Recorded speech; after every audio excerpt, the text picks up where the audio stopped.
keyin qo'limni yuvganimda sharikchaga qo'lim tegib qolyapti old tomondan yoki orqa tomondan qin devori tushibdi, qin devori oldi tomoni tushibdi degan savollarni javobi. Qaranglar.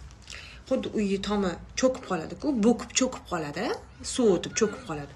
Xuddi shunaqa holat bo'ladi. Qiningizni, misol uchun trubangizda xuddi shunaqa cho'kish bo'ladi pastga. Uni bemalol intim holat bilan, intim gimnastika bilan to'g'rilasa bo'ladi. Prosta vaqt kerak bo'ladi. Qanchalik, misol uchun, ko'p cho'kkan bo'lsa, shunchalik ko'proq shug'ullanish kerak. Qanchalik kam cho'kkan bo'lsa, shunchalik kamroq shug'ullansa ham bo'ladi. No, ehtiyotini qilib yurish kerak bo'ladi. Misol uchun, ehtiyotini biz o'zi kursda o'rgatamiz. Nimalar bo'yicha ehtiyot qilish kerakligini.